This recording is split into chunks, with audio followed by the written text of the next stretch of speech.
And we're live. And we are live. Ladies and gentlemen, welcome to the third episode of season 2, including episode of Talking Mando, where we are covering the second episode of The Mandalorian. Joined me today, as always. Hold on, let me double check. Let me adjust my audio.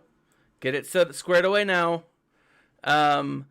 So today I am joined by none other than the Nev beneath me. That's where he always enjoys being. To the left of the Nev is Geek Girl 1980. And above Geek Girl, we've got Paul. Welcome, ladies and gentlemen. The title says that it's you're on a GAC stream. Mother. Yeah, it does. It says GAC live stream 3v3. What? I did that earlier with Among Us. Oh my gosh. Sort your admin out. I know. I gotta get that guy fired. So your manager. Instead, I'm going to continue and just make a small amount of changes as we go through. Ladies and gentlemen, today we're talking Mando, episode 2, season 2. This is called The Passenger, and I gotta say right off the bat, I liked it. I did. But let's go ahead and get into it. The episode starts off exactly where we left off. So I gotta say though, that's kind of what we saw last season, right? Each episode was a continuum of the previous, right?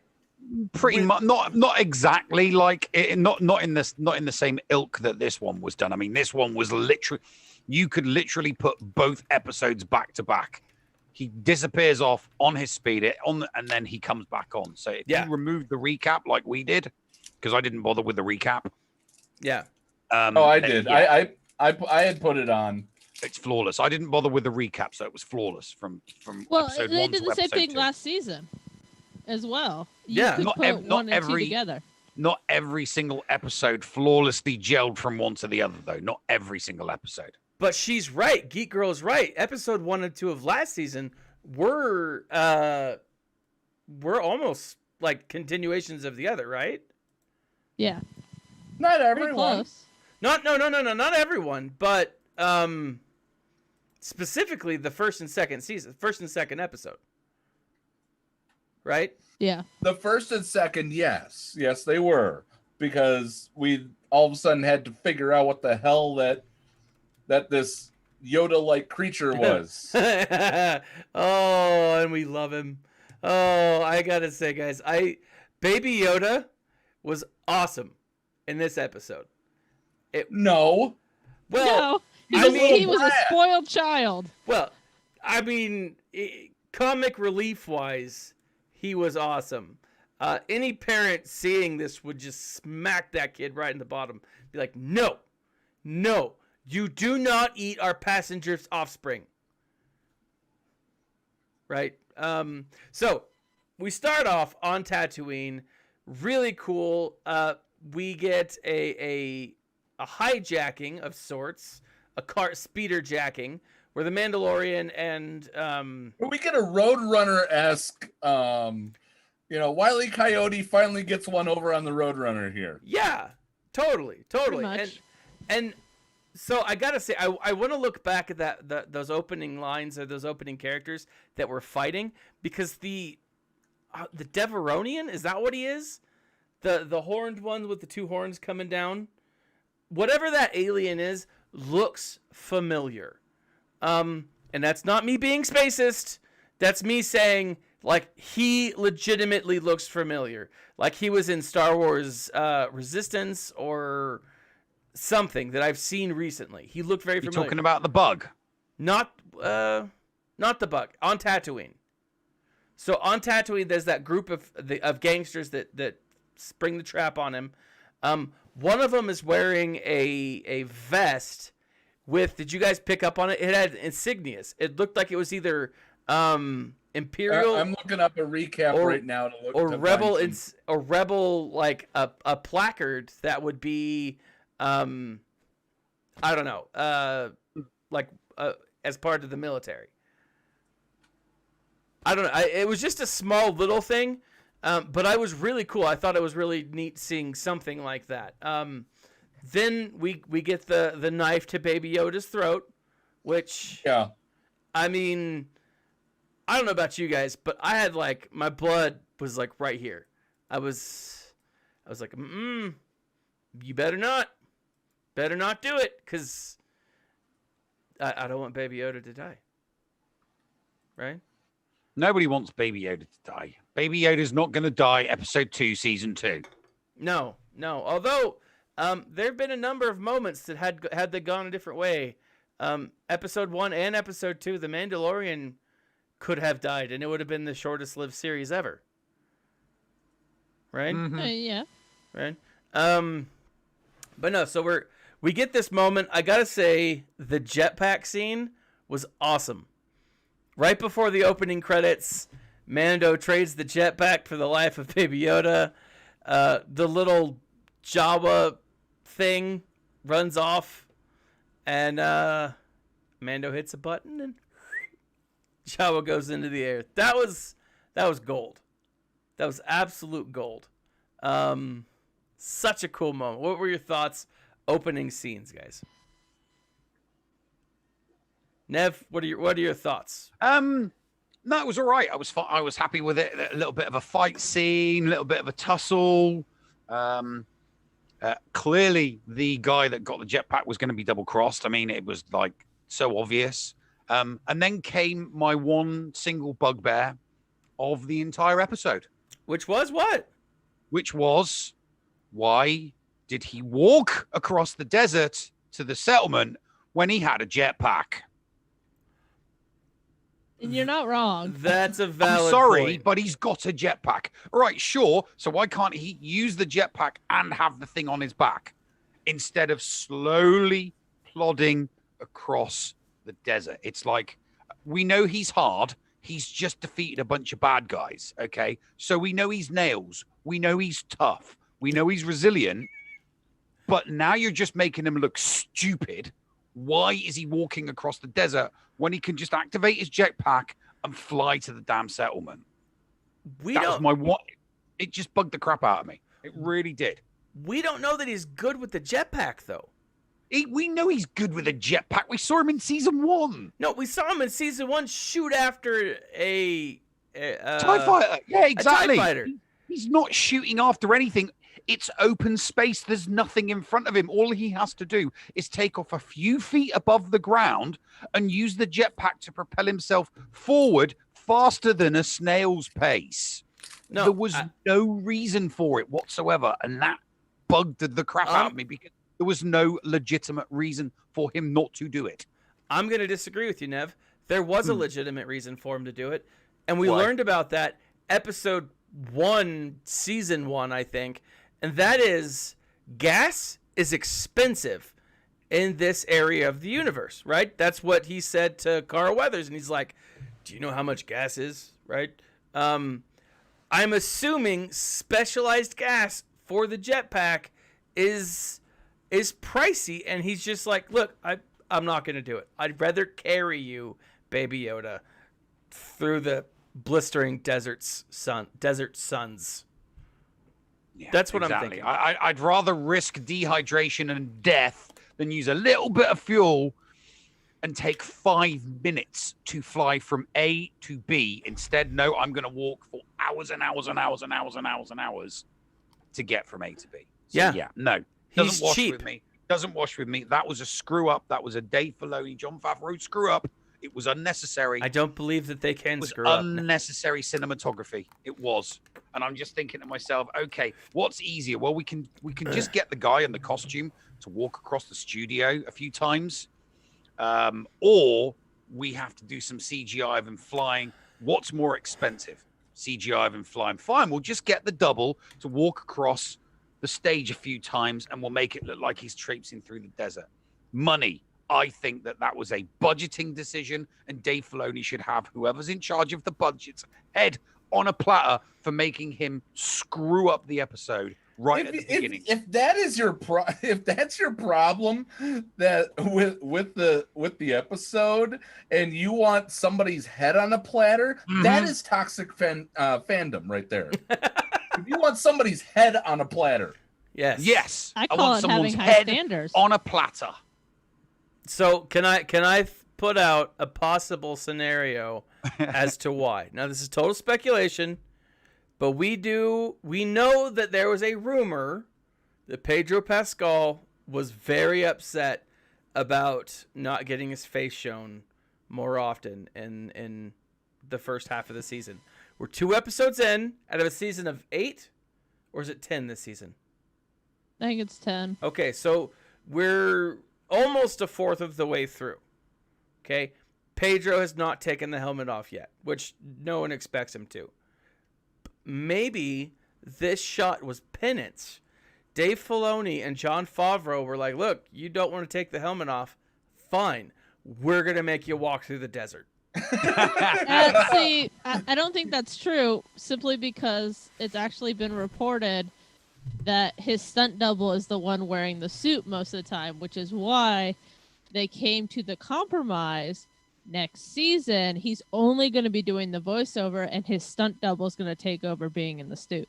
Oh, I didn't realize that was that they'd made the compromise. Yeah, Pedro Pascal's cool, just though. voice acting it now.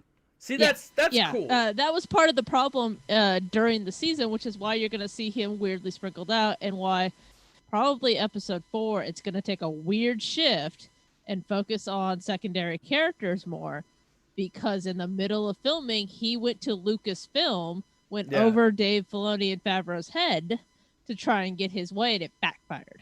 Yeah, very much so. Has that been confirmed in any of the main publications, or is this just internet? I have a YouTube and you don't, so you will listen to everything I have to say. Speculation.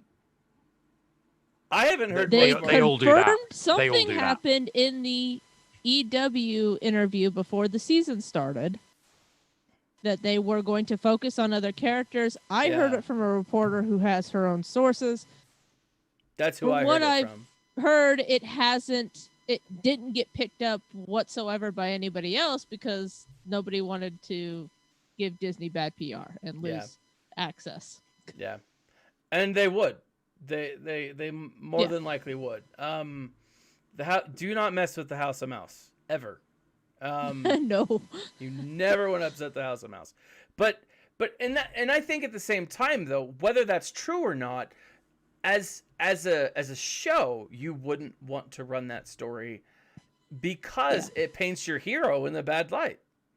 You know? Now, I agree. Pedro Pascal, if you're going to be wearing the armor, I agree you want to get your face out there. That makes sense to me. And so, like, I don't fault him for that. As a fan, I kind of do, because it's The Mandalorian. You don't take the story they've set up, you don't take off the armor, right? And so in that situation, I kind of get both sides of the story here, because it makes sense to me. I see his point of view if they weren't upfront with him from the beginning and go, look, we're going to stick to the lore. If he didn't know what the lore was going into it, that would make more sense than he knew and now is complaining. Yeah. He knew the lore. Season 1, he doesn't take off the helmet. He even said it. He knows the lore. So I don't feel sympathy because he suddenly wants to use it as a career boost. As a fan, to me, the integrity of the lore and the show is more important than one actor's vanity. To me, I don't believe it unless it's to me 100% confirmed, because that's fair. In my mind, the other things that I see from these same YouTube creators is, this actor tried out for Star Wars and didn't get it, and I'm happy because they didn't get it because I don't like them. Yeah, I will say whether it is one thing to go through it and put your name on the line, because that's what this reporter, this YouTuber did. She said, these are my sources, this is what they said. But even still, you've got to take, and that's what I do, I think most of us do, take things with a grain of salt, right? Because something could have been misheard or misunderstood, or there's so much that could have played out differently, just in a way that it could have been reported wrongly, or even, I mean, I'm saying this dude is wrong. I'm just saying that, I don't know, take everything with the internet with a grain of salt. Yeah, because newspapers never report on stuff. Yeah. From anonymous sources ever. Never, ever, ever. They never report something. The New York Times got from 3 anonymous sources that this happened, and it's like, yeah, 100% absolutely believe your anonymous sources. But when someone like Grace Randolph or the guys from Clownfish TV say, we've got some sources on the inside and they fed us this, it's like, oh yeah, but you're on YouTube. So I'm not thinking that it's just YouTube. I'm saying everybody has their sources. Yeah. Grace Randolph has her sources. Clownfish TV, they've got their sources. Doomcock, he's probably got some sources. Midnight's Edge, they've probably got a couple of sources. Everybody's got sources and fingers in pies. It's up to the individual person whether they want to, believe believe what those sources have passed on to whoever is doing the reporting. Sure. And I don't believe it. Me personally, my opinion, I don't believe it. Yeah. Nev, I'm not saying don't trust anonymous sources. I'm just saying take it with a grain of salt. Right? Oh yeah, no, that's what Doomcock said before he says anything, is like, this has not been confirmed by anybody, so take it with a grain of salt. I mean, that's why I like Doomcock. I love listening to Mike Zero because they're so out there that I'm like, Mike Zero's tinfoil hat. Yeah, well, I mean, he's right up my alley, right? And I love listening to him, but I'm like, there's no way half the stuff that he says is gonna happen will happen. I had to stop following Mike Zero because it'd be like 5 stories. It's not like 1 or 2 stories a week. It was like 5 a day, and I'm like, yeah, Mike, dude, seriously, you need to get out a little bit more, mate. Yeah, but he's got a following. He's got 5 stories a day, dude. It's insane. It's insane. I can't put out 5 stories a week. But whatever. Okay, so back to talking Mando. Our tangent alert button is gone. You're in control. You're the one that don't have a tangent alert. Everyone who watches me just needs to know that there's a tangent coming. It's going to happen. Okay, where were we? They get back to the ship, not the ship. They get back to Tatooine.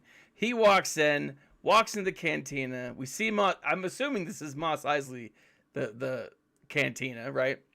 Mm-hmm. We see Dr. Mandible, giant ant, which should have been a red flag. This episode was going to be all about bugs, but wasn't, right? It was a cool little flashback, and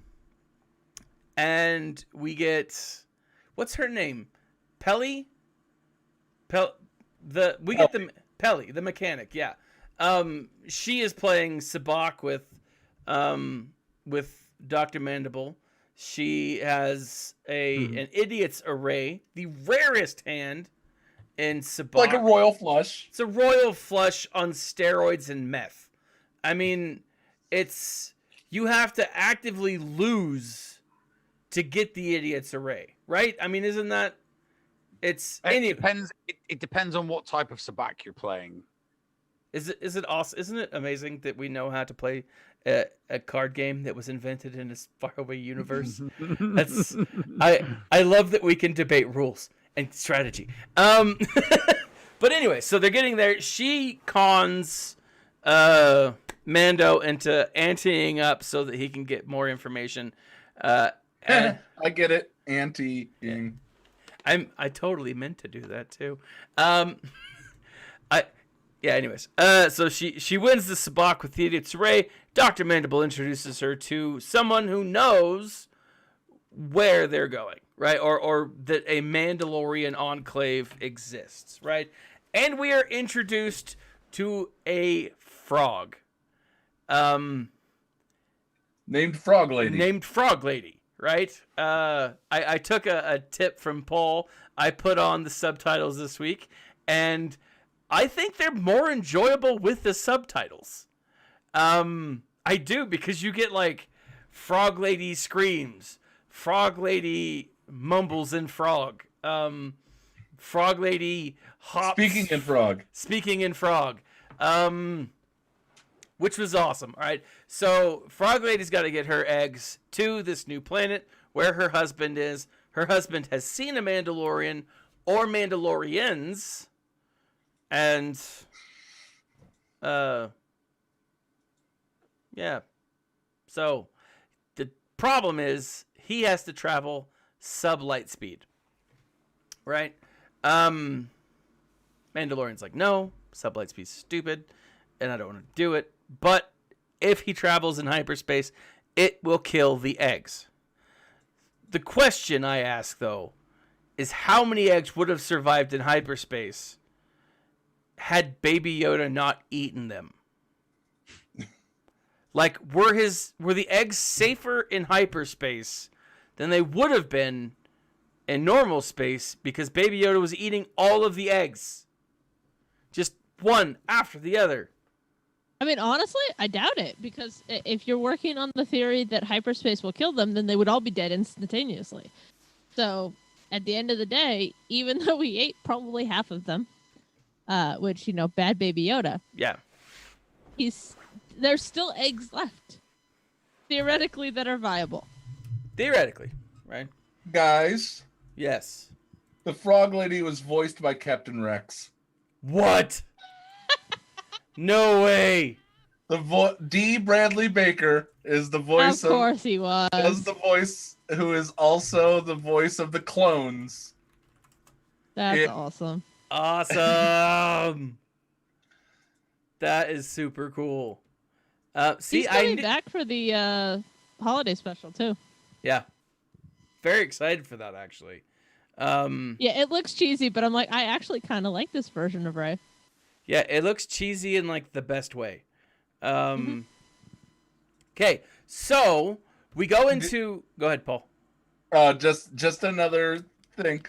The same person in Star Wars Forces of Destiny, he voiced Wicket.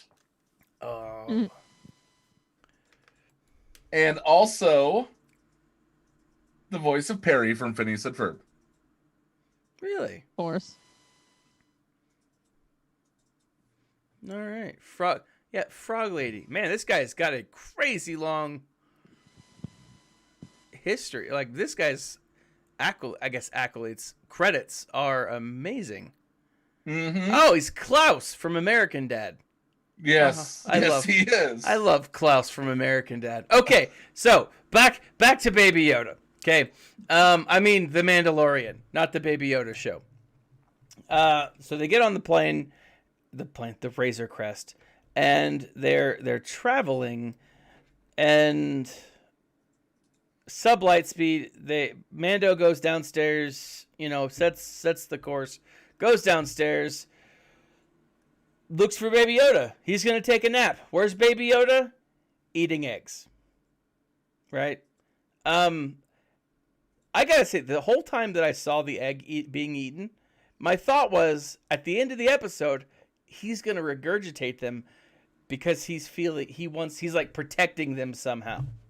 But that's not what happened. Baby Yoda is just a greedy little fat kid who just wants to eat. Right? Yeah, likes frogs. He likes frogs. Right? We know that. He loves frogs.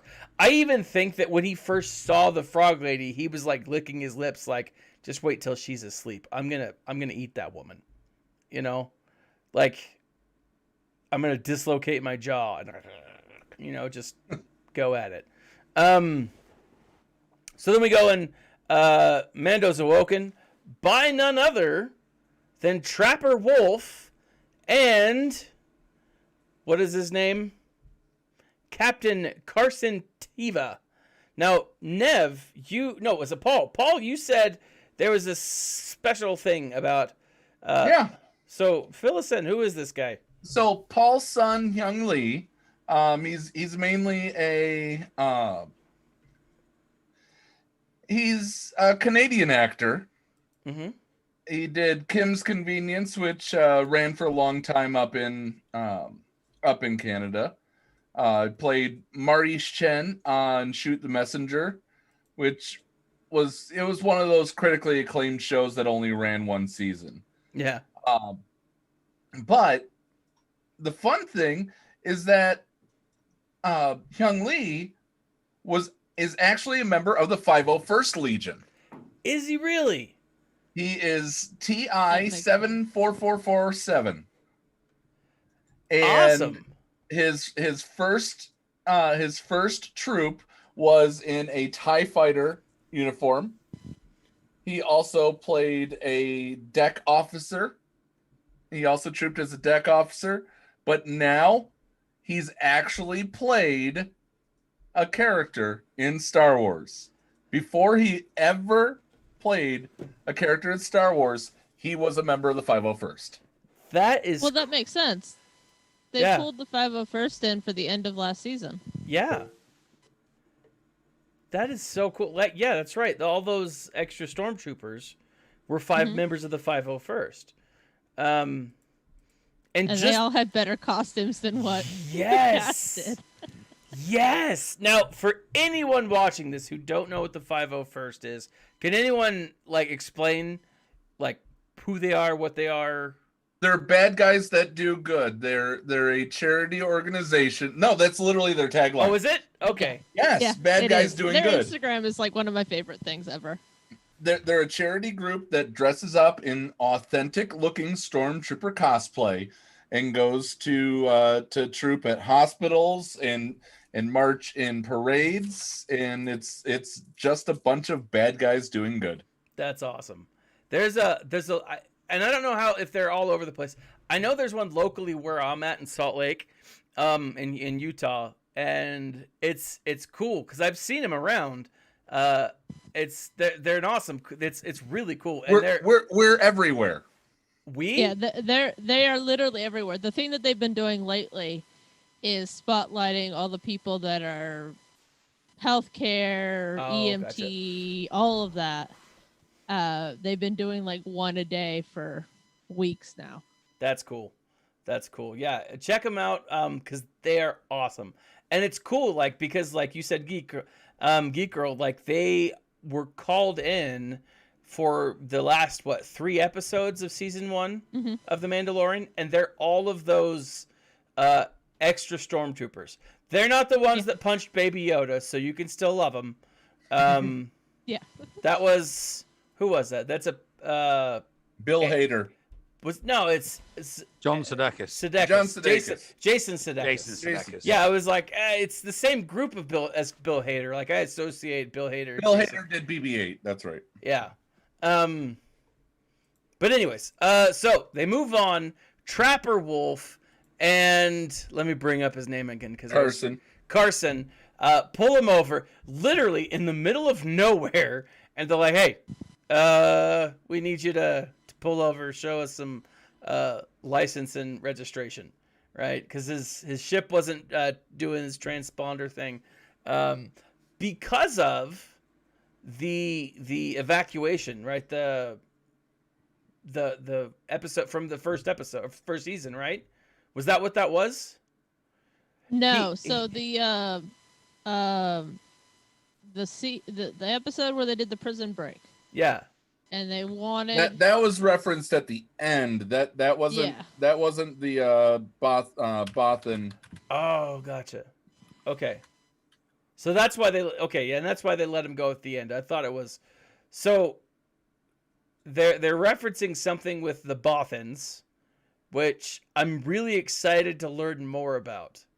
But we'll see. That's definitely going to be a one-off, I'm sure, episode, or we'll learn more about that. No, yes, Bothan 5. Bothan 5 was the prison ship. You were right. Okay. All right, so Bothan 5, it's the prison ship. He goes, and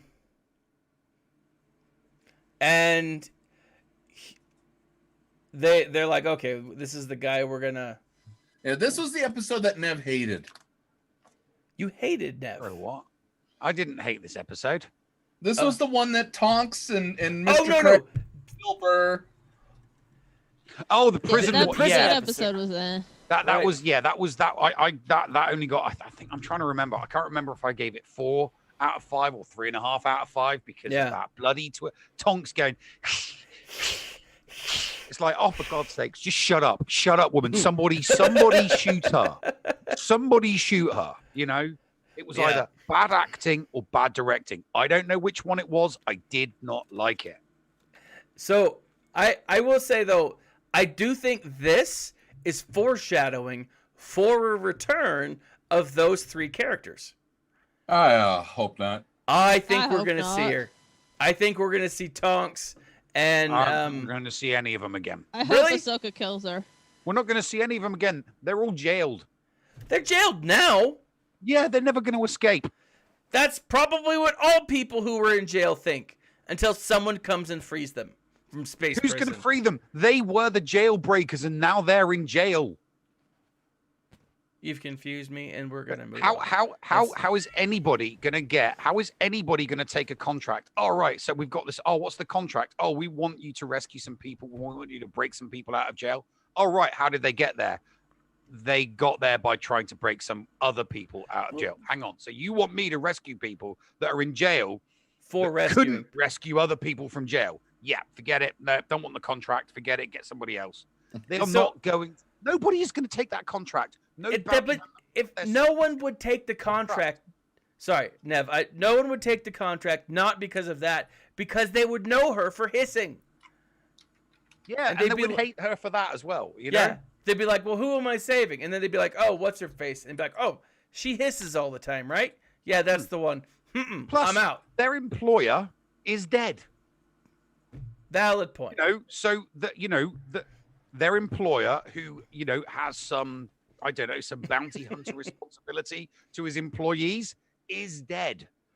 It would be his responsibility to try and spring them, or contract somebody to rescue them. How's he going to do that? He's dead, and I don't think he has any Force Ghost abilities, so they're screwed. They are spending the rest of their life in jail forever. They ain't coming back. So just forget about your crazy tinfoil conspiracy theories about those 3 characters coming back to the show. It ain't gonna happen. Those tinfoil conspiracies keep me going at night. Anyways, Keep you so warm. they pull him up. Has anyone noticed that we still haven't seen anything past episode 2? Yep. As far as like the trailers, the only thing I think that we're missing from the trailer is Sasha Banks. Well, and that scene with Grief and Kara where he's asking for their help, which I gotta believe is gonna be coming in the next episode. Yeah. And so we've seen, And that makes sense because it seemed like kind of a port vibe when he was talking to them, and she was in that kind of same area. So I bet we get that in the first 20 minutes. Yeah, I could see that too. Paul, what do you got? Oh, okay. It's a picture of Sasha Banks. Yep. That's exactly what I'm thinking it is. The deeper we get into this, I think that will come up next episode.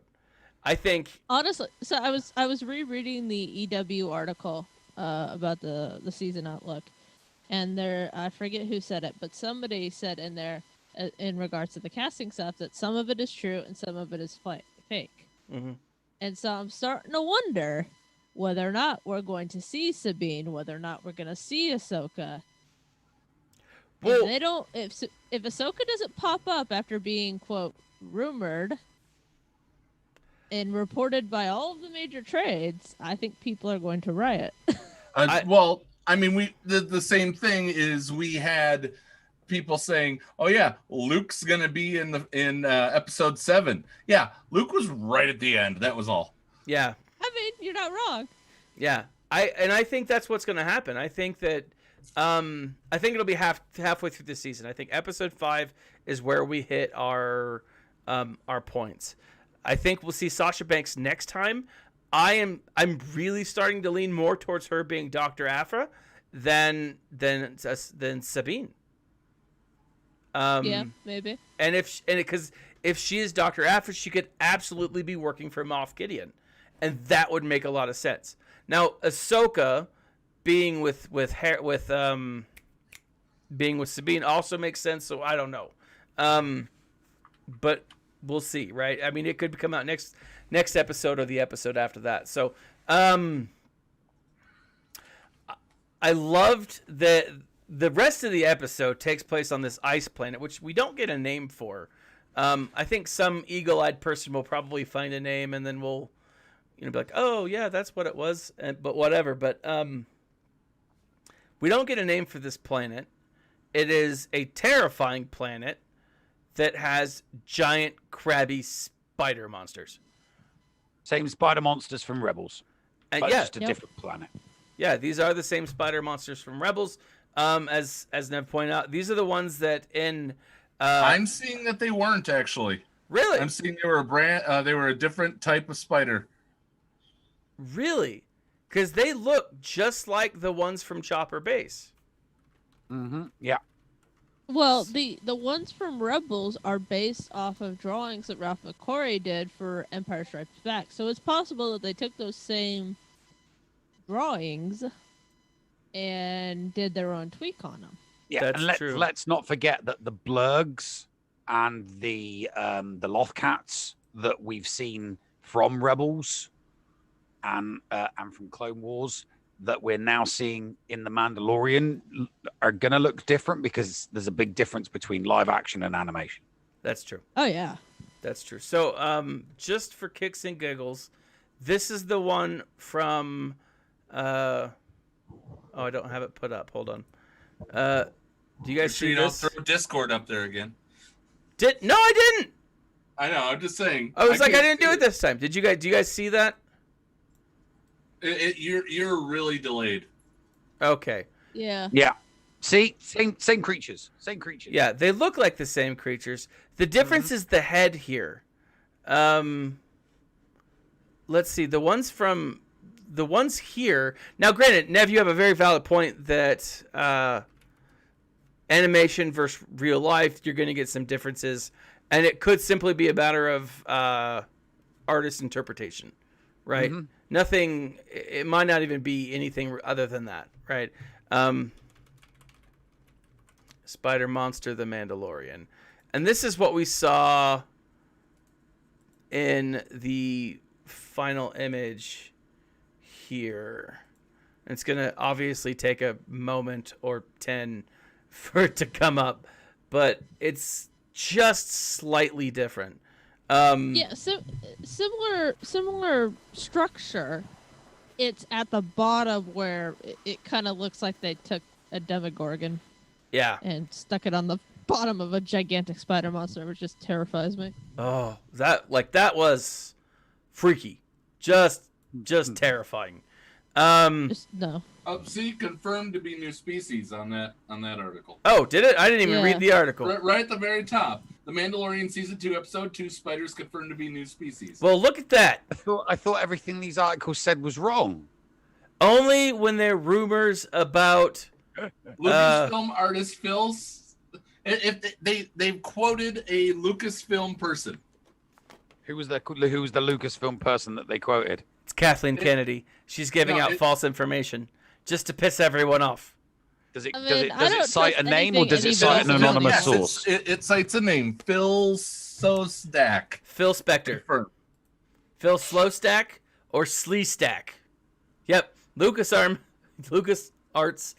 I can't speak tonight. Lucasfilm artist Phil Slowstack confirmed. SZOSTAK.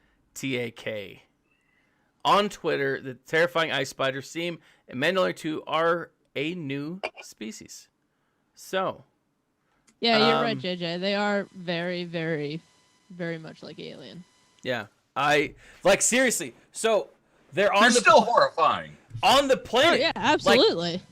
like I said this as we were watching. I'm like, those are aliens. That's like alien pod things. They're gonna jump out, face huggers. They're gonna grab Baby Yoda, and then the thing that jumps out of Baby Yoda's chest is some weird hybrid species of face hugger. Hello, my baby. Hello, my. I just watched that the other day, and that's we seriously now that the sequel series is done. You mean this? We need a Spaceballs 2.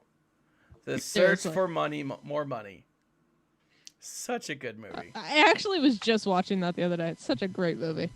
And who knows? Maybe it's actually on YouTube, paid free. It's really? It's on YouTube at the moment with ads. Awesome. That's awesome.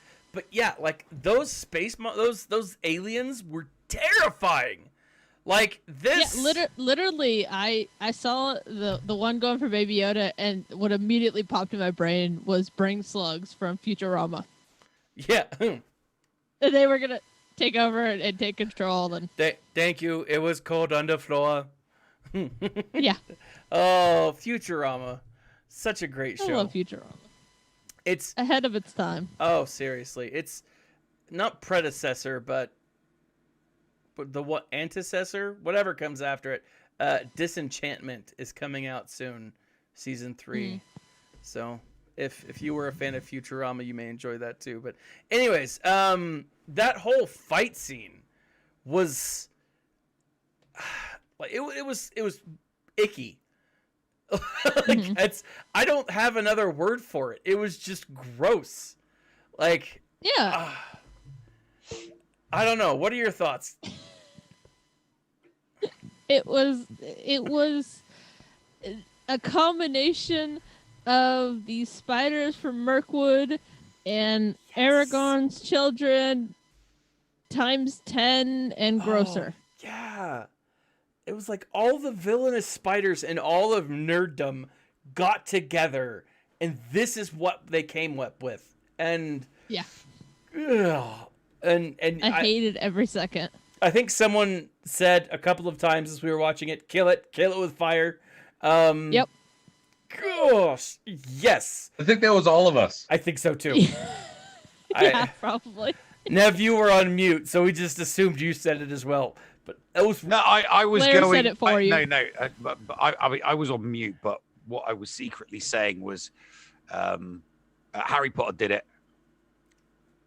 Harry Potter did it first. Yep.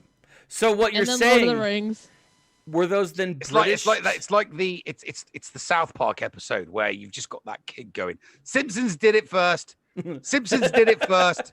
Simpsons did it. Simpsons did it. And all I'm thinking of is, nope, Harry Potter did it. I will say that I watched an episode of South Park for the first time in years the other day, and it was the coronavirus special. Yeah. Hilarious. The lockdown special. Oh my gosh. So funny. Those guys are amazing. Anyways, Icky, Kill It With Fire. We get to see the Mando has little adjustments on his flamethrower. In the last episode, we saw him using flames to, quell the argument. Or quill the argument.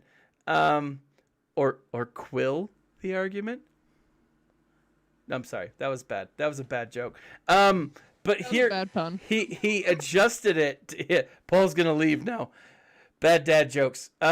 He adjusted it to where it looked like just a torch, like a blowtorch. I thought that was cool. Now I assume. I think that was just sparking up. Oh well. Why would you take that away from me? It looks okay. So... Okay, you can. You can keep your treasure. You're probably right. It was just sparking up. Although, speaking of flamethrowers and blowtorches, right? The welding tools.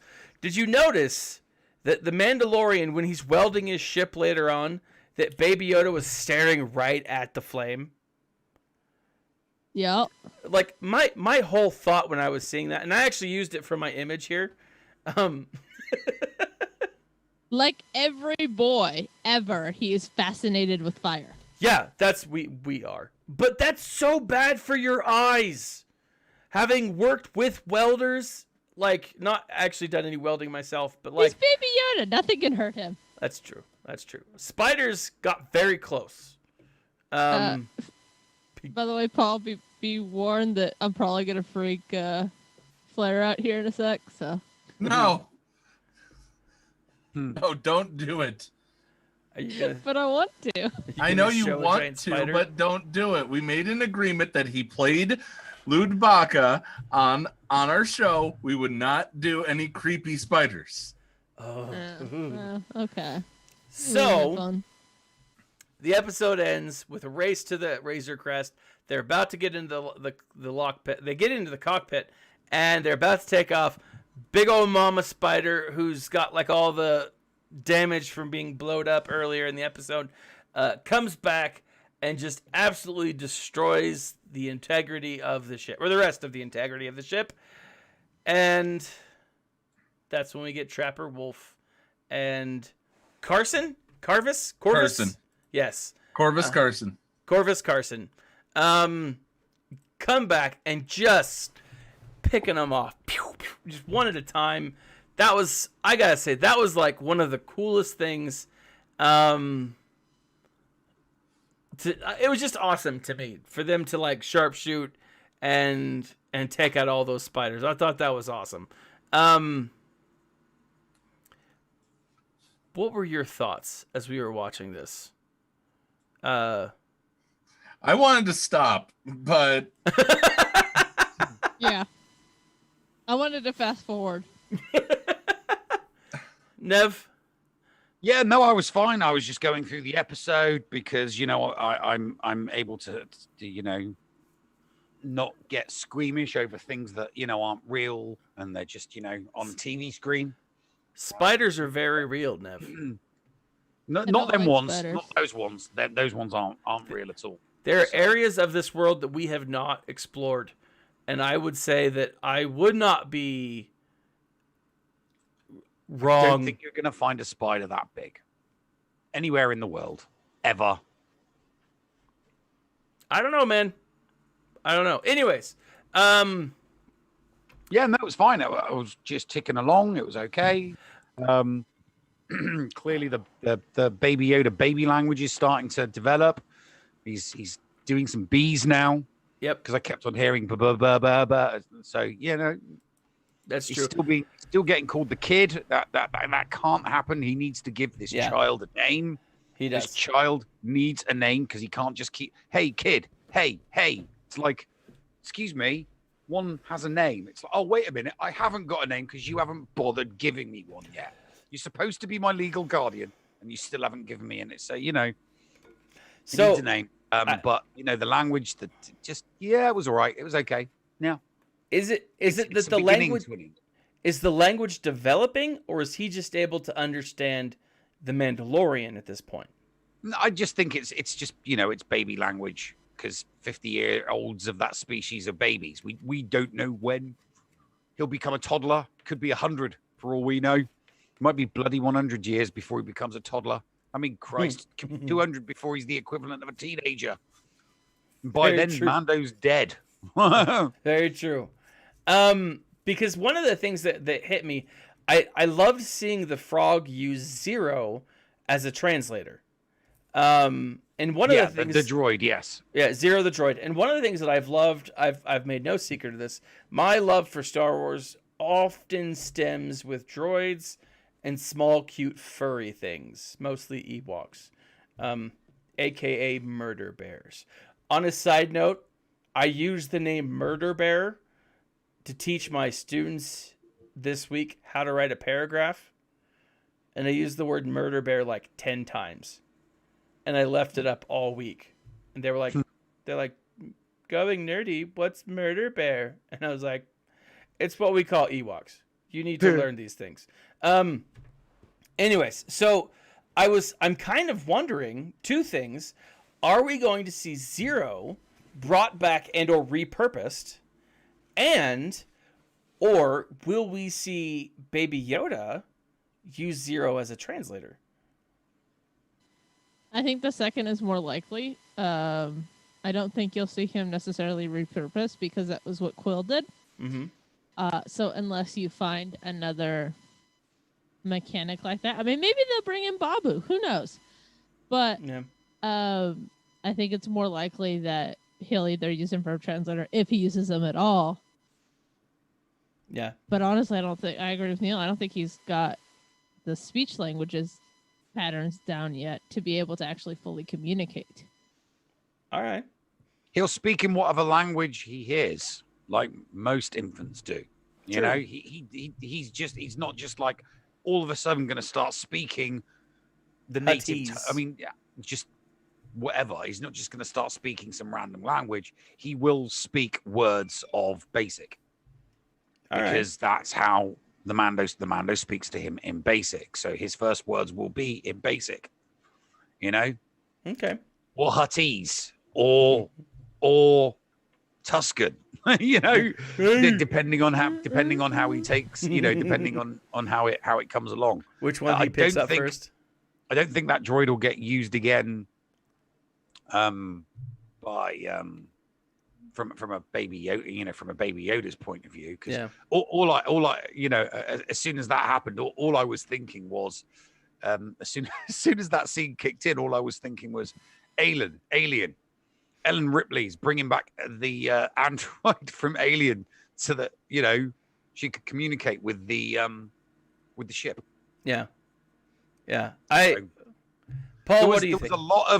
There was a lot of paying homage, either ripping off or paying homage to some other franchises out there. I don't know which way to look at it, whether it's paying homage to or ripping off. I wouldn't say it's paying homage to. I think it's definitely a nod to the Alien universe, which is an amazing universe. They've got tons of books and movies, and like I've got like 3 audiobooks from Audible that I've got from Audible, which you can try a free Audible account in the section below.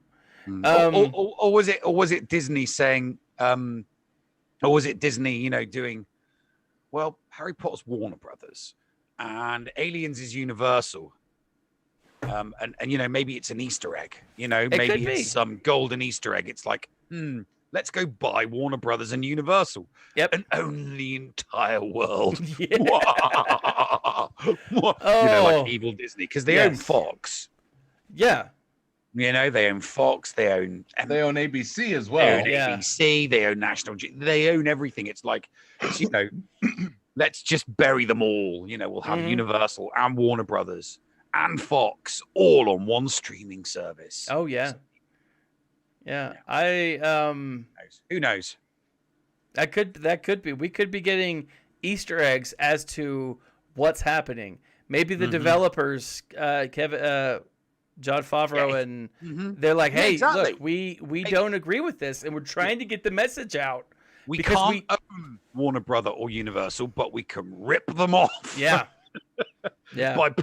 by taking scenes from their movies, their pivotal movies and IP, and making it ours. So it's like Harry Potter, one of Warner Brothers' biggest IPs. Let's take a scene out of that and make it space spiders." Yes. And then obviously Aliens, it's like Universal. Alien, one of the biggest IPs. It's like, let's take one of the most iconic scenes. Ellen Ripley asking the ship for help by using the android. And I don't know. So, there you go. Could be possible. I mean, it's, you know, some of the best moments are recycled through cinema. So art is reused, I guess. Okay. Episode ends with the Razor Crest flying off, limping off into space. To Trask. To Trask. Theoretically, where we will meet someone else. Grief Karga? Cara Dune? Will we see them here? Will we see them in the next episode? More Mandalorians? We're gonna see Frog Man, because that's where they're going. And I wonder if Frogman's going to be like, look, I left you with 24 eggs. How come there's only 5 left? Right? At what point is Frog Lady going to know Baby Yoda's been eating her babies? By the Maybe way, she'll Trask, just think that they left him in the pool in their rush to get away from the spiders. Very possible. I'm hoping that's what it is. Trask I doubt they'll actually bring it up. There's really nothing about it in Star Wars lore so far. Yeah. I see a Trask Olgo, who was a Mandalorian in it looks like one of the KOTOR games. But that's about it. So that was this week. I don't know. A lot of people that I've talked to about this episode have not liked it as much. It's slow. It was a slow episode. Yeah. It's a slow episode. Yeah. And Geek Girl, you were going off before we got started about this. What were you saying? So, okay, they have said in multiple interviews now that they are going to do kind of Game of Thrones-esque multiple storylines at the same time. Mm-hmm. I haven't seen any evidence of that through 2 episodes. There's only 8 episodes, maybe 10. I forget the exact number off the top of my head. The longer you waste doing one-off filler episodes, the more you have to cram in to later episodes and inevitably lose something because you don't have enough time to get everything in. True. And it does, according to IMDb, there are a total of 8 episodes this season. So, you're right. We're a quarter of the way through the season. We haven't met up with anybody else. You haven't really seen him do anything on his quest. We haven't even seen another Mandalorian. Yeah. That was an actual Mandalorian. So I'm just, I don't mind fluff, but there's Too much you gotta fluff have is not story good. at some point. Too much fluff is not good. Yeah. Yeah. Yeah. Paul, did you view this episode as fluff? As filler? No, I mean we had one-offs in the first season. We've had one-offs during Rebels. We've had one-offs during Clone Wars. You know, we've had one-offs in other Star Wars series. Yes, but those Star Wars series had like 20 episodes. This is single digits. Rebels and Clone Wars was, double-digit seasons. Double-digit And they were episodes. also cartoons and easier to produce. Mhm. So let me jump in real quick. If you look back at season 1, some of our one-offs played a much bigger role in other areas. So like I'm looking at season 1, I would say that the Sanctuary, the one where he meets Cara Dune, and 2-parter. it's not a 2-parter. Yeah. Because they were still on they met Cara Dune, and then the second the episode after that they fought against the AT-ST. Same episode. Could have sworn that was the same. That was the same episode. Okay. Same episode. So it was a one-off. Yeah, one-offs are terrible. Well, but that's the thing though. We were introduced to Cara Dune in that episode, right? We didn't see a ton of maybe great storytelling or story development, but we saw him building his crew to an extent, right? And then we meet the gunslinger. That's the next episode, and that's when they're hunting the assassin, right? And also that's where we see now we know Boba Fett's cape, right? Or I guess we don't know that, but definitely much more speculated than it was before. But that's also where we meet for the first time Peli, the mechanic, who seems to be someone who the Mando is going to connect with, right? She's going to be someone that I think will periodically show up throughout the series, as we saw her in these last 2 episodes. A smaller role, for sure, but quite possibly a very important one. I mean, I don't think we're. I mean, as long as we get something along the similar lines to season 1. I mean, they did cram a lot into the last 2 episodes of the first season, but it was done very well. Yeah. So we had this nice slow build up with some one-off episodes from 1 till 6. Obviously, with the prison ship one not being my personal favorite, but we had this the nice prison ship slow... one ties into this one.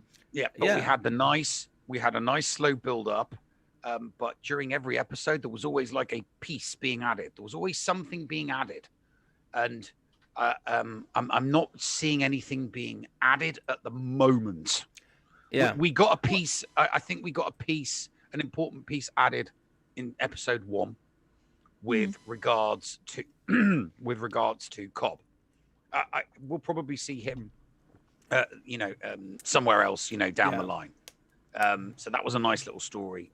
But this one, there's no piece. There's no piece, obvious piece to, here's the bone. Here's the piece we're throwing you that's kind of going to be one of the pieces to add to, that's going to be important and pivotal towards, the end of the season. I wasn't seeing that in this episode. Mm-hmm. Maybe the Dave Filoni character is the piece. Maybe that X-Wing pilot is the piece of the puzzle. And we're going to see them. They're going to play some pivotal role at the end of the season. It's just that there just doesn't seem anything. I mean, that was one of the things that we speculated a lot when we were doing Talking Mando season 1. Mm-hmm. It's like, when we first saw Cara Dune, we were like, God, please, she's got to be in more episodes. Yeah. God, he's got to be in more episodes. We knew about her character, though. Yeah. We did know about her character before all of this. Yeah. Before all this happened. Yeah. We did not know about Trapper Wolf. We saw him in the episode The Prisoner because him and the 2 other producers of season 1, Director's Squadron. The Director's Squadron, exactly, are the ones that shot up the place that Mandalorian dropped off the prisoner to. Yeah. Wouldn't that make an awesome type of ship in a game that we play sometimes? I know, right? You're not supposed to talk about that. I'm just talking about a random ship, right? In a random game. You mean squadrons. Now here's where I think we could see a tie-in. Okay? It's 2-part. I do like the Trapper Wolf being a tie-in. I do like that being a connection. We have to remember right now that Hera Syndulla is General Syndulla. And at this time in the galaxy, she is running I don't know where we are with squadrons. I haven't. She's a military commander. Yeah, and so it's very possible in a fledgling democracy. It's very possible that she could be the person that Trapper Wolf reports to. Yeah, it is 100% possible. Right, yeah, because absolutely. she's on like a training space station that was taken. If the comics, if I recall my comics correctly, she's on a space station where they're training new recruits to pilot ships, and that's where she's kidnapped by Dr. Aphra and so on and so forth. Wrapped up like a great big Christmas present or a Life Day present. I'm still waiting for issue 1 to come in. I've got 5 over there. I've got 2 over there. I'm still waiting for the comic book store to give me the proper issue 1 because they ended up giving me the 2016 one-off. I was pissed. I bet. Although it's a good one, not the same. Well, here's the other thing you guys aren't considering. It is very possible that Frog Lady husband is the connection. Yeah, that's what I'm thinking. And he very well could play the part that we all speculated could be played by Sabine. Yep. So while it's not obvious, there is that possibility. Exactly. And that was the number 2 thing that I was going to say, that it could be that the Frog Lady, when she meets up to Frog Husband, and after they get over the fact that Baby Yoda's eating all their babies, it could be a matter of, hey, I know where your Mando people are, but also I've seen a Baby Yoda before. My people have That would be interesting. have been eaten by this little turd for years or for eons or whatever, right? Speculation duck. Speculation duck, Like right? that episode in Futurama where they eat all the Amacronians children, the little babies. Oh, The yes. little like poplar thingies. The poplars. Yeah. Yeah. It's exactly where my brain went. Yeah. And it very well could be that. Like our connection in this episode could simply be the frog lady. I mean, she played an important role, right? Yeah. And the idea that, Amy Sedaris' character, Pelly, is like, look, I'm a good judge of character. And so maybe she is a good judge of character development, and there's something there. Well, I think she also knows more than she's letting on, too. Oh, sure. Dramatic irony. It's the best kind of irony. Well, everything that they set up in season 1, with some very notable exceptions, everything that they did was only relevant in hindsight. So it could be That's that true. they're taking that same path. That's true. Right? And they show you can see the path after the fact. Right? Yeah. But during it, and if that's the case, like I like it, right? Because then on a further rewatch, it makes it better. Right? Yeah. Upon rewatching season 1 of Mandalorian, you're like, okay, this is cool. I like where this is going. And maybe that's what we see with this, right? Jon Favreau and Dave Filoni, if nothing, are amazing storytellers. And True. I don't think they would do anything just for filler. And that's what I'm hoping, right? They do have higher ups they have to, connect to, or at least I assume, but I don't know. Well, I mean, you're not wrong. The fact is, Filoni wrote 6 out of the 8 episodes, I think it was, with the exception of a couple right there in the middle. So it very well could be that they're taking this slow kind of animation approach, and they're just going to go, all right, we're just going to trickle you in, see if you get hooked, and then turn it up to 11. Yep. The problem being, they don't have their baby Yoda for the season that they've already revealed. True. I watched the first episode, and I was like, nah. And then that last 5 minutes of that fight scene, and then Baby Yoda, I was like, all right, I'm in. Mm-hmm. I haven't seen anything yet that they've, dropped a big bombshell on, whether that be within the episodes or within the marketing campaign. The fact that they played the marketing campaign so close to the vest has me a little concerned of what they're actually going to have in the episodes. And there's been reports within the Entertainment Weekly article, they had a thing about the fact that you only got the scripts for the episodes you were in, and that was it. And the way that they brought the cast in was like ridiculous. They like blindfolded them and all this kind of crazy stuff. So they're obviously keeping something majorly under wraps. What that is, who knows? Darth Vader lives. I mean, Well, I mean, they need to do something because Baby Yoda's done squat this That's season. true. Yeah. Okay. That's true. Eating stuff and making cute, adorable sounds, and the wind blowing through his hair, his furry face. Yeah, sure, that's cute and adorable, but we want to see, we're all screaming at the do the magic hand thing. Every time there's Character danger, it's development. like, for God's sakes, are you going to do the magic hand thing like ever again? Because Seriously. you've done the magic hand thing several times in season 1, and you just don't seem to want to bother doing the magic hand thing now. Come on, let's see the magic hand thing. I mean, maybe it's just that he's like, I have to wait till someone asks me. Maybe he's waiting on Permission. Grief to be like, hey, do the magic hand thing. Yeah. Yeah.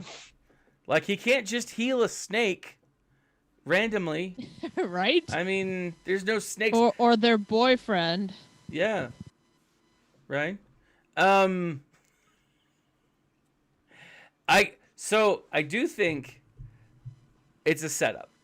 Like, I think we're going to see a lot more in the next episode.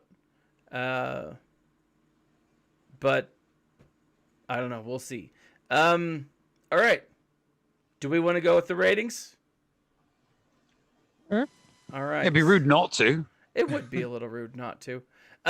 So we start with Nev last time. Let's start with Paul this time. Work our way around. Paul, out of 5, what would you give? What would you rate this episode? 5 Beskar. So, feelings aside about creepy crawly things on my television screen, I'm actually giving this one a 4.5. Okay. It was action-packed. It got me invested as much as I wanted to de-invest. It got me invested in it. A lot of the nods to characters in the Mos Eisley Cantina was amazing. There were lots of Easter eggs for those who were keeping an eye out for them. And the fact that that it included a actor who was a 501st member as well. Bravo. Awesome job. 4.5. All right. Geek Girl? I'm gonna give it a 4. I didn't mind the storytelling. For me, every time Baby Yoda misbehaved, I wanted to smack him. And that bugged me, especially because they kept doing it throughout the episode. Once is cute. 6 times is annoying. Only 4. I'm taking points off for the creepy crawly things because I hate them. But it had some decent action. I hope Frog Lady pays off. Otherwise, I'm going to be a little bit more annoyed at this episode. But it wasn't horrible. Okay. Nev? I'll give it a 4. All right. Yeah, I'll give it a 4. I was happy. I mean, like I said, it was a bit slow. There was no... Yeah, it was a bit slow. I understand why. If we get to the end of the season, I might revisit that episode and go, okay, I get the speed. But right now, in the moment, it gets a 4 out of 5 because it just felt a little bit slow. It was a continuation from one Flawless, a little bit of stuff in there, but I don't know, just needs to... It's the speed. So it's lost marks on the speed to me, and the snafu at the beginning. The why the hell wasn't he using his jetpack? It makes no sense to me. I know I'm happy to suspend disbelief, which is why I don't see why he didn't use his jetpack instead of walking across the desert. Okay, so that still bugs the crap out of me. All right. This whole time I've been hearing you guys, and I'm thinking that what I'm gonna have to do is start holding this show a little more critically, or judging it with a little more criticism, or more critically, not criticism, but and I'm gonna give it a 3.75. Oh, okay. I liked the episode, on a scale of 5, 2.5 is average, right? It's right there in the middle. It's not great. It's not bad. It's just, meh, right? A 3 would be, it's good, but there's some things that are wanting. A 3.75 in my mind is it was just below really fun, but there were still things I would have liked. The slowness did bother me, right? Even in the moment, I was excited to see the action of the spiders. That was really fun. But it I don't know. Maybe it's because I'm sitting here with my lights on. Had I had all my lights down and cobwebs draped around me, I would have been a little more freaked out by the spiders. They didn't really do much for me, right? And maybe I'm being too critical, right? Mm-hmm. I'm looking at this, and that we've broken it down, and maybe I am being too critical, but 3.75, I think for me, a 5 from here on out has to be a perfect episode. It has to have great pacing, great dialogue. There were definitely fun things about the episode, but there's also things that I've already forgotten about the episode, and we just finished watching it, and we've been talking about it for the last hour, and so I don't know. I'm gonna give it a 3.75, but again, on hindsight, after the season is over, I think that might change. You know, as we've discussed, I think that might change based on what they do with it. If this is a filler episode, it'll bother me. I do think there's going to be more to it, but I don't know. So, and there's nothing wrong with being critical. No, I don't. I agree. Criticalness comes from being a former film student. Day one of my editing class, my professor said, "I will ruin movies for you," and he was right. You know, I hold everything to a higher standard, and Star Wars even more so, because it has a history of being really, really good. Mm-hmm. You know, whether you're talking Empire, whether you're talking, to some people, Revenge of the Sith was pretty well done. You know, stretches within Clone Wars and Rebels. The story was good in Revenge of the Sith. The acting. The dialogue not so much. I hate you. Yeah, the action was the lightsaber fighting was top notch. Yeah, but, you know, and the Youngly things murders we love, we're allowed to hold it to a higher standard. True, and I agree. This was something I think we talked about off the air. Maybe we covered it here. It's not toxic fandom because we're the fans. Like we're not saying, oh, this is bad and the actors should kill themselves, but we're saying these are the things that we love, and because we love it, because we're familiar with it, we're going to hold it to a higher standard. And I think there's nothing wrong with that. Now, going after a specific actor or actress, that's where you draw the line. And I think we can all agree on that. Yeah, we may hate Rose Tico. I've got nothing against Kelly Marie Tran, right? Yeah, I mean, at the end of the day, they are performing the material that is given to them. Exactly. So the shows you just how much a bad director can totally tank your career. Oh yeah. But so can bad writing. Anyone seen Daisy Ridley in anything recently? Nope. Well, exactly. I did see her in what was that, Murder on the Orient Express, where she actually wasn't good in that either. Oh, that's sad. I've wanted to see that, I just haven't gotten around to it. All right. Really? Yeah. Okay. Well, good to know.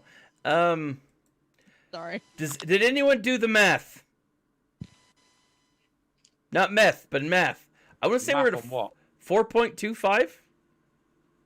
4.15. Did I screw it up with the 0.75%? Yep. Anyway, I did. I screwed that. Man, I ruined. This is why we can't have nice things. My mom used to say that to me all the time. Of course, parents still say that to me.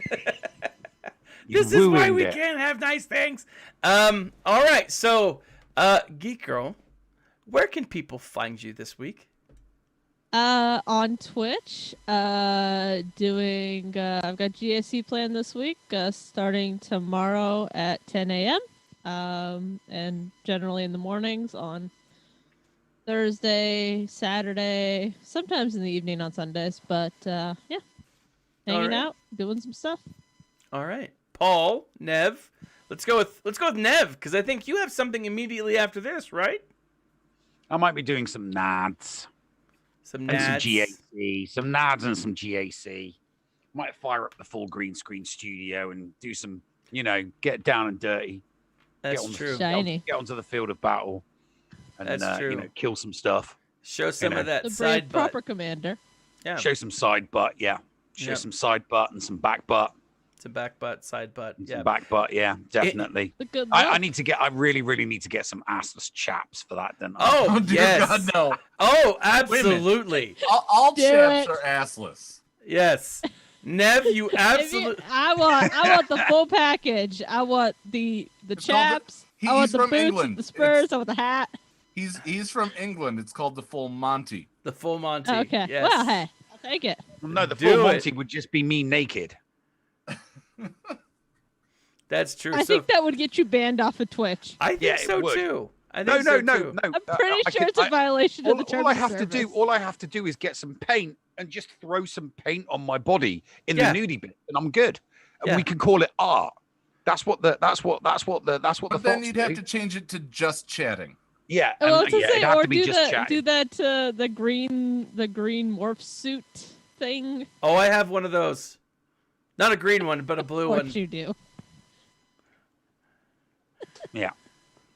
Maybe I'll wear it the next time I'm on, if ever I'm on invited. I'm inviting myself to, the show, the Escape Pod cast.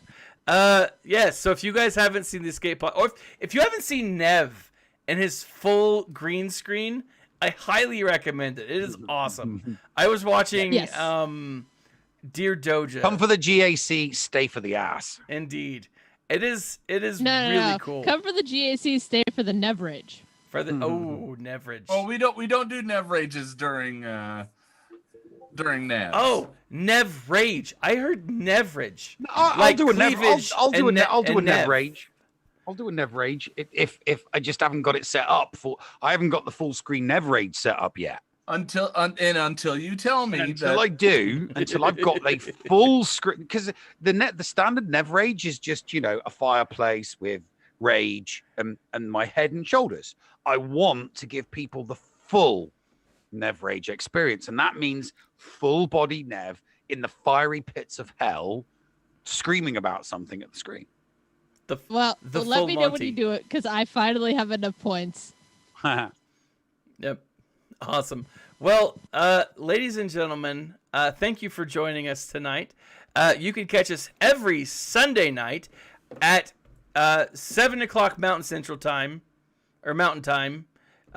at the Escape Pod Twitch, where we do, if you are a member, right? If you're a subscriber, you can to the Escape Pod channel, or you're a Patreon who has let me know that you want to be invited, because VIPs are also allowed to show up. If you're a Patreon or you're a subscriber to Escape Pod, we watch it right there on that screen. Yep. But instead of that, you see a baby Yoda. But down there, way down there in the corner, I don't know whose screen. It would be next to where Nev is right now. Point at your anarchy sign real quick. Point in that direction. Okay, yeah, right over there is where the is where you'll see a timer, and you can follow along right with us every Sunday as we watch The Mandalorian. That's right. We don't broadcast the show because we like our channels too much to get taken down. But Seriously, you can follow along with us as we watch it because we've got the timer. And we riff it and we talk about it during the. Of course. Again, as we were watching, it was like, kill it with fire. Right. It was my favorite riff that I made during the show was when the frog had the microphone and started. Now let me sing the song. Loving you is easy 'cause you're beautiful. And I don't know. She seems more like a let's get it on. Oh yeah. Oh, baby. She was carrying her babies around, so I mean, she got busy She was with at in least that once, right? I want her frog husband to be just a sexy god, like Adonis, a frog Adonis. So you want the frog to be the Captain Rios of frogs. The Captain Rios of frogs. Yes. I want him to be the Hypnotoad. Oh, All right, that's a way to go out. That is a perfect way to drop it. Let's. So with that, every week. Go ahead. I'll take it for it. I'll take it for you, Thad. Master Guys, of ceremonies. It's been an absolute pleasure to have you here. We'll see you guys next week for more Talking Mando. And make sure that you wear a mask, be nice to each other, damn it, and remember to smile. And stay nerdy. Now I've got to find buttons. Where's buttons? I'm holding the space as long as I can.